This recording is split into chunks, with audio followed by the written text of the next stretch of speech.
Hey everyone, welcome back to my channel আর welcome তোমাদেরকে আরেকটা নিউ মিনি ব্লগে। তো কালকে তো তোমাদেরকে মেলার একটা দিন দেখিয়েছিলাম, আমরা গেছিলাম হচ্ছে কালকেও আবার। তো তোমাদের বলেছিলাম চলো আমি রেডি হয়ে গেছি, বেরিয়ে পড়া যাক। আর আজকে সবাই মিলে যাব, বাচ্চা কাচ্চা সবাই মিলে। আর এই যে দেখো যাচ্ছি আমরা এখানে, আর বাড়ি থেকে মেলাটা একদমই সামনে, 1-1.5 মিনিট মতো সময় লাগছে যেতে, মানে ওই পাড়াতে আর কি, আমাদের গ্রামের দিকে। তো চাঁদটা দেখো কি ভালো লাগছে দেখতে না?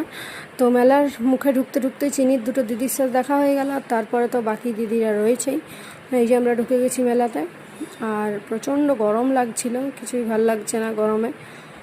তাও আর কি সবাই মিলে আজকে এসছি, একটু বেশিক্ষণ এনজয় করব, এটাই যা, ঘরের সামনে মেলা হলে যা হয়। টাটা।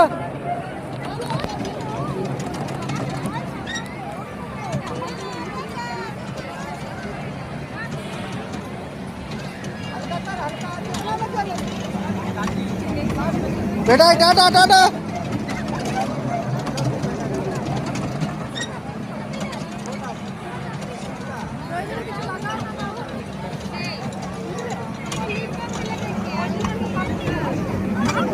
আর এখানে দিদিরা চেপেছে হচ্ছে নৌকাতে। তো এরা দুটো বাচ্চা এখানে দাঁড়িয়ে দাঁড়িয়ে সেটাই দেখছে যে আমাদেরকে কেন এরা চাপতে দিল না।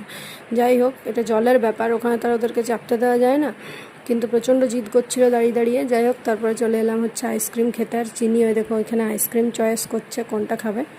আর আমরা এখানে খাবো হচ্ছে অরেঞ্জ স্টিক। এই গরমে অরেঞ্জ ছাড়া আর অন্য কিছু খেতে ইচ্ছা করছে না, আর সাথে জলও ছিল না। তো মিষ্টি টাইপের যদি কোনো আইসক্রিম খাই জল তেষ্টা পাবে, তাই এই অরেঞ্জ আইসক্রিমগুলো খেলে মানে ভীষণ জল তেষ্টাটা কমাই, যার জন্য এটাই আমরা চয়েস করলাম। তো চলো সবাই মিলে আইসক্রিমটা খাই। তারপরে বাচ্চারা আবার বায়না ধরেছে কিছু একটাই চাপার, এই যে ওদেরকে এখানে চাপিয়ে দিয়েছি। আর ওরা যাবে হচ্ছে বাড়ি, একজনের মানে প্রবলেম নয় আর কি, কাজ ছিল, ডিউটি ছিল, তো যার জন্য ওরা বেরিয়ে যাবে আগে। আর আমরা আর বৌদিরা একটুক্ষণ থাকবো, খাওয়া দাওয়া করে দিয়ে বাড়ি যাব। তো তারপরে এখানে খাবো হচ্ছে ঘুগনিটা দেখে প্রচণ্ড লোভ লাগছিল, কিন্তু ব্যাপারটা যেটা হলো, ঘুগনিটা খেয়ে আমার শরীরটা ভীষণ খারাপ হয়ে গেছিলো, মানে ঘুগনিটা ভীষণ বাজে ছিল। খাওয়ার পর সেটা বুঝতে পেরেছি। ঘুগনি ডিম দুটোই এই দোকানে বাজে ছিল। তো তারপরে অন্য দোকানের ডিম খেয়ে চলো এবার বাড়ি চলে যাই, টাটা।